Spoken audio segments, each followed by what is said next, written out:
नमस्कार, आप देख रहे हैं देश रोजाना का डिजिटल प्लेटफॉर्म और मैं हूं बेनजीर हाशमी। खबरों की शुरुआत करेंगे दिन भर की कुछ ताजा सुर्खियों के साथ, फिर बात करेंगे हरियाणा की खास खबरों की। एक बार फिर दिल्ली के सीएम केजरीवाल ने विपक्ष पर साधा निशाना। बोले, बीजेपी में एकजुटता नहीं है, उनके पास ताकत तो है लेकिन पार्टी के लोग इसकी कदर नहीं करते। राजस्थान के 19 शहरों में पारा 45 डिग्री तक पहुंचा, हुई एक की मौत। वहीं बाड़मेर में 48 के साथ देश में सबसे गर्म दिन रहा। यूपी पंजाब में हीट वेव का रेड अलर्ट जारी। हरियाणा के महेंद्रगढ़ में पीएम मोदी ने दिया बड़ा बयान। कहा, कांग्रेस राम को हटाना चाहती है, साथ ही बोले आरक्षण छीनकर मुसलमानों को देगी। टिकट कटने के बाद पहली बार चुनाव प्रचार करते दिखे वरुण गांधी। मां की सीट सुल्तानपुर में कहा, हमारी किसी से कोई दुश्मनी नहीं, ना ही मैं गुस्सा हूं। पुणे के पोर्श मामले केस में हुआ बड़ा खुलासा। आरोपी के दादा का अंडरवर्ल्ड कनेक्शन, भाई से प्रॉपर्टी को लेकर विवाद में छोटा राजन से मांगी थी मदद। पंजाब में पीएम मोदी की रैली से पहले हुआ बवाल।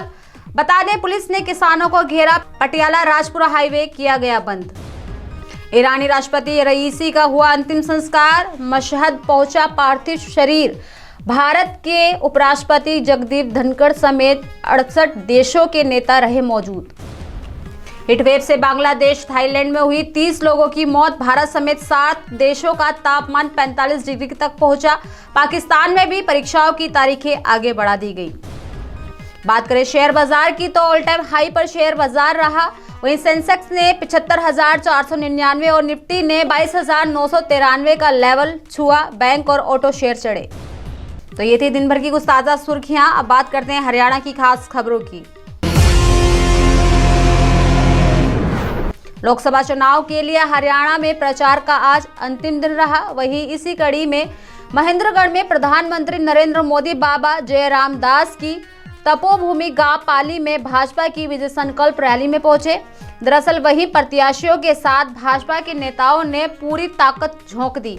आपको बता दें कि पीएम ने यहां अपने संबोधन में जनता के सामने बड़ी बड़ी बातें कही। दरअसल बताते चले कि पीएम मोदी ने कहा, मैं गुरुग्राम के युवाओं से भी कहना चाहता हूं कि अगले 5 साल का कालखंड इस देश में एक बड़ी क्रांति का समय होने वाला है और आपके सारे सपने पूरे होंगे, क्योंकि आपके सपने ही मोदी का संकल्प है।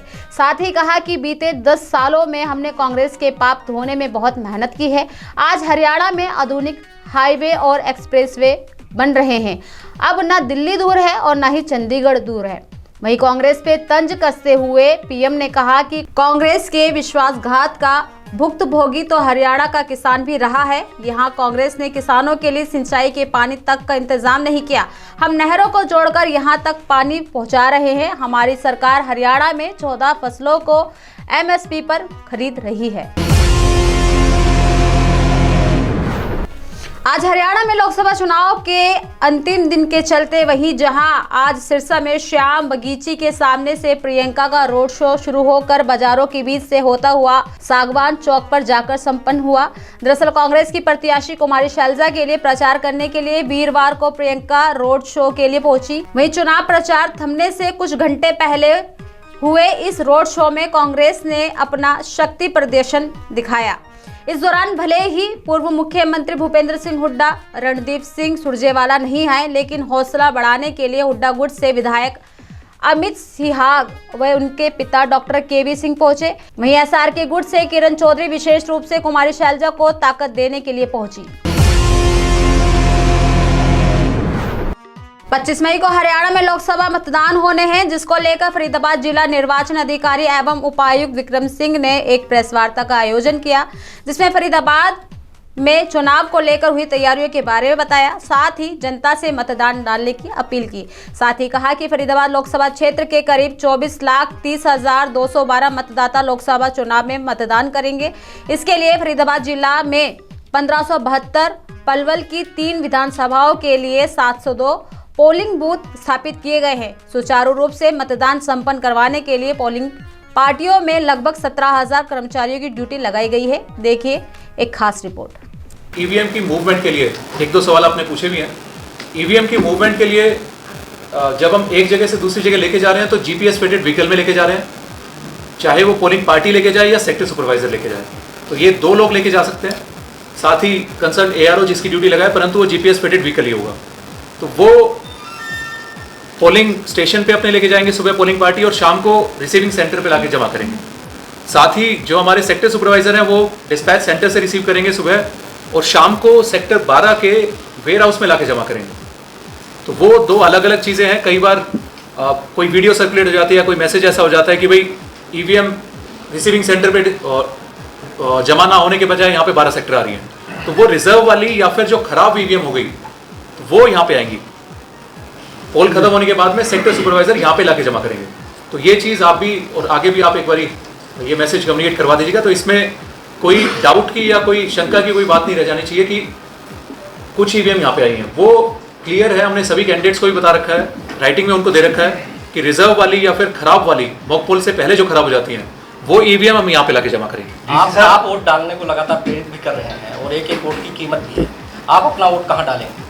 मेरा वोट यहीं पे ही है, फरीदाबाद ही है। इसके बाद डीसी साहब, मेरे सवाल ये है कि 6 बजे के बाद जो मतदाता पोलिंग बूथ के अंदर आ जाते हैं और वहाँ लंबी लाइन है, तो काफ़ी कुछ कर्मचारी इस गफलत में होते हैं, पता नहीं उनको वोट दिया जाएगा ये नहीं देने दिया जाएगा, क्या है इसमें दो चीज़ें हैं जी कि पोलिंग बूथ के अंदर नहीं आते लोग, अंदर आना वर्जित है। उसमें limited number of voters he allowed हैं कि एक वोट करेगा, एक अपना नाम चेक करवाएगा, एक शाही लगवाएगा, तो मैक्सिमम इतने लोग अंदर हो सकते हैं। इसके अलावा सारे लोग पोलिंग बूथ के बाहर लाइन लगाते हैं। तो 6 बजे जैसे ही 6 बजते हैं तो प्रिजाइडिंग ऑफिसर बाहर जाके देखेगा कितनी लंबी लाइन है और आखिरी बंदे से पर्ची देना शुरू करेगा। आखिरी बंदे को पहले नंबर की पर्ची देगा, उससे शुरू करते हुए 2, 3, 4, 5, और जो पोलिंग बूथ पे या गेट पे आखिरी बंदा खड़ा होगा तो उसको आखिरी पर्ची देगा। तो अगर 50 लोगों को पर्ची देता है तो 50 से वोटिंग शुरू होगी और 1 पे जाके खत्म होगी, चाहे कितना टाइम लग जाए, चाहे उसमें कितना टाइम लगे। सर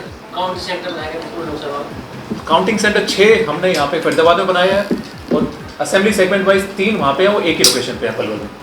सर फिजिकल हैंडीकैप जो वोटर है इस विशेष दिन जो वोट देने जाएगा उसके लिए क्या विशेष इंतजाम किए गए हैं? उसके लिए हमने हर एक लोकेशन पे व्हील चेयर का इंतजाम करा है, तो वो हमारी रेड क्रॉस के वॉलंटियर्स भी वहाँ पे रहेंगे, तो उनकी सुविधा के लिए भी हमने इंतजाम करेंगे। क्या लाइन में लेके वोट देंगे, अलग से दे सकते हैं? अलग से देंगे।